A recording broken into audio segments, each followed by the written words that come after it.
गर्ग जी का मत अपन को बताते हैं और कह रहे हैं कि 16वें सूत्र में व्यास जी ने कहा कि भगवत सेवा में, पूजन में रुचि आना, अनुराग होना, इसको भक्ति कहते हैं।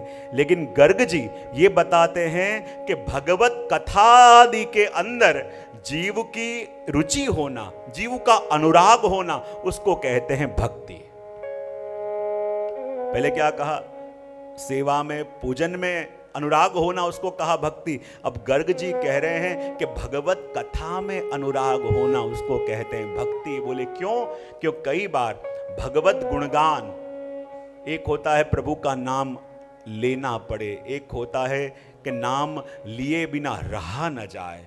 और जब ऐसी आसक्ति हो जावे कि जिससे प्रेम अपन करते हैं, और ये प्रभु के गुणगान, प्रभु की कथा क्या है कि जिससे अपन प्रेम करते हो, और यदि उसकी कोई बात कर रहा हो ना, तो अपन उसके पास पहुंच जाते हैं और कहते हैं, और कहो क्या करते हैं मेरे प्रिय, और कहो मेरे प्रीतम कैसे हैं। और ऐसी ही आसक्ति जब प्रभु की कथा में हो जाए, और भक्त भी कहते हैं ना कि जो आनंद प्रभु के नाम में है, जो आनंद प्रभु के गुणगान में है, वो और कहां मिले। भगवती भी हमारे कहते हैं ना कि जो सुख होत गोपाल ही गाए, तो ना होत भज तब संयम कोटिक तीरथ नाय। वर्णन करते हुए कहते हैं, जो सुख होत गोपाल ही गाए, जो सुख होत गोपाल ही गाए, सो नहीं होत किए जप तप के, सो नहीं होत किए जप तप के, कोटिक तीरथ नाए, जो सुख होत गोपाल ही गाए, जो सुख होत गोपाल ही गाए। जो सुख होत गोपाल ही गाए, प्रभु के गुणगान गा के जो सुख मिलता है। और प्रभु के गुणगान गाते गाते देह के अंदर जो परिवर्तन आते हैं, और ये परिवर्तन ऐसे ही नहीं आते कि जो भी जीव प्रभु के गुणगान गाता है तो प्रभु ऐसे व्याकुल हो जाते हैं, और उसके हृदय में बसे प्रभु बाहर निकल के सामने बैठ के उसके मुख से हो रहे गुणगान सुनते हैं। और जब प्रभु की दृष्टि उस जीव के ऊपर पड़ती है तो क्या होता है, वर्णन करते हुए कहते हैं,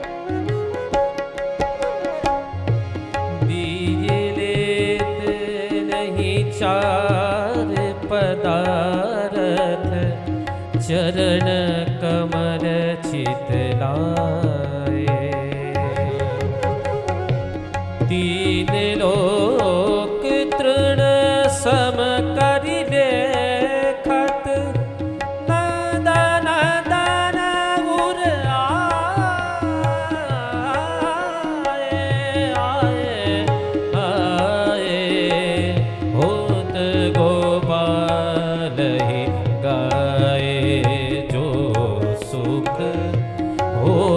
गोपाल ही गाए।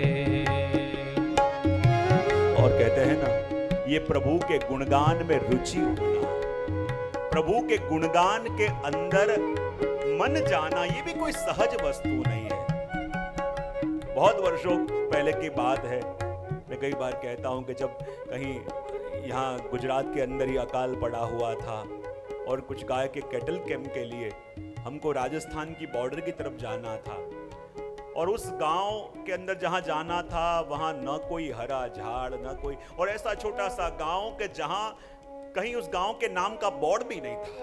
और हम लोग जब जाने के लिए निकले, मई महीना, 45-47 डिग्री ऐसी गर्मी, और वहां सुबह 9 बजे पहुंचने का था, पर रास्ता भूल के कहीं और चले गए, कोई रास्ता बताने वाला नहीं, और रास्ता ढूंढते रहे, और जहां हमको सुबह 9 बजे पहुंचना था दोपहर को 3 बजे पहुंचे।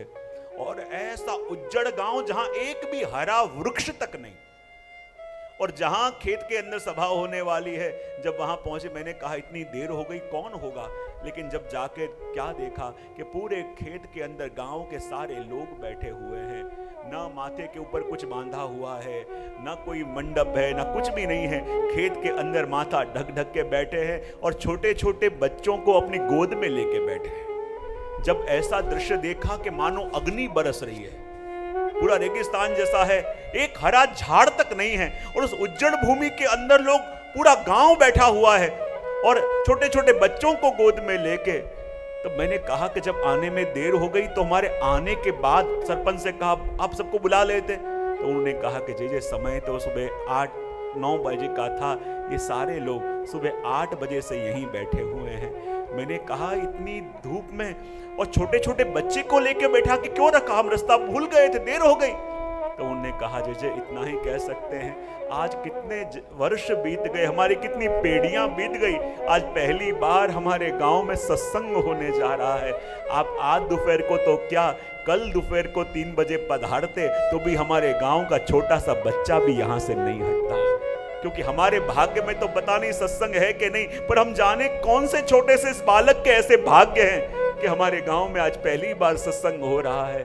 और उस समय जब वहां बोलने का अवसर मिला, दुनिया के बड़े बड़े देशों में, बड़े बड़े शहरों में बोलने का अवसर मिला, पर वो जो सुख उस खेत में मिला, ऐसा सुख दुनिया में कभी नहीं मिल सकता।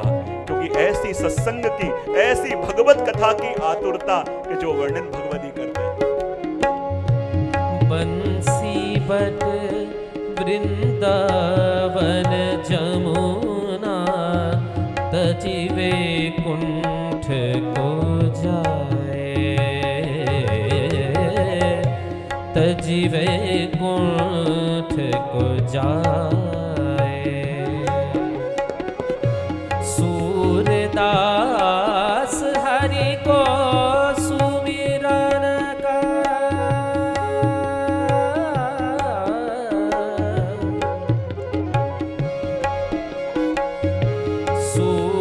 सूरदास हरि को सुमिरन कर, बहुरी नभ चलिला,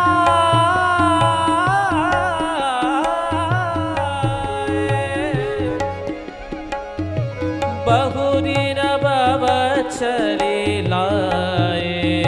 जो सुख होत गोपाल ही गाए, जो सुख होत गोपाल ही, होत गोपाल ही, होत गोपाल ही गाए। जो सुख होत गोपाल ही गाए, सो न होत जप तप व्रत संयम कोटिक तीरथ नाय। भगवती कहते हैं कि भगवत गुणगान करके जो सुख मिलता है, वो सुख हजारों हजारों तीर्थों में जाके स्नान करो तो भी न मिले। क्योंकि भगवत नाम लेते लेते जिस समय आंखों से अश्रुधारा बहती है, मानो सभी तीर्थों के स्नान आज घर बैठे हो गए।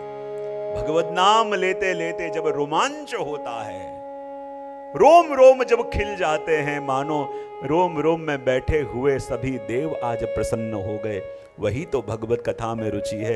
इसलिए यहाँ गर्ग जी ने कहा कि भगवत कथा आदि के अंदर आसक्ति होना, उसमें स्थित होना, उसी को कहते हैं भक्ति।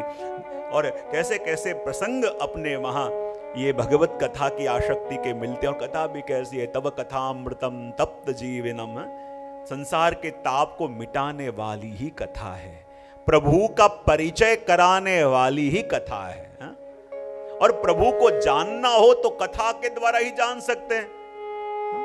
ये न रूपेण यथा और के न रूपेण कथा, प्रभु क्या करते हैं, कैसे करते हैं, क्यों करते हैं, ये सब उत्तर किस में मिले, बोले कथा में। और उसके द्वारा ही तो अपन प्रभु के स्वरूप को, प्रभु जैसे हैं वैसे उनको जान पावे। और इसलिए तो कहते हैं ना कि जब अक्रूर जी भी प्रभु को लेके आए, प्रभु उनकी स्तुति जब अक्रूर जी ने करी, तो वो स्तुति भी महाप्रभु जी को तो शुष्क लगती है। बोले क्यों? बोले प्रभु को पधरा के लेके आ रहे हैं, प्रभु के दर्शन यमुना जी में भी हुए, रथ में भी हुए, और भगवत दर्शन हो रहे हैं, भगवत दर्शन करके भी स्तुति कर रहे हैं, फिर भी उनकी स्तुति शुष्क क्यों लगी? क्योंकि उनको भगवत दर्शन तो मिले पर जीवन में अभी भगवत सत्संग नहीं मिला, और जीवन में भगवत सत्संग नहीं मिला तो जानते नहीं है कि मिले हुए प्रभु को भी सुख कैसे दूं। प्रभु का सुख किसमें है ये कैसे पता चले? जब सत्संग मिले, जब भगवत कथा मिले। प्रभु को आनंद किसमें मिले? जब अपन को ये सत्संग जीवन के अंदर मिले, तब इसका ज्ञान, तब इसका विवेक अपने अंदर आता है।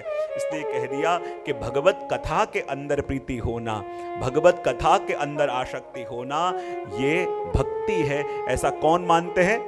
गर्ग जी।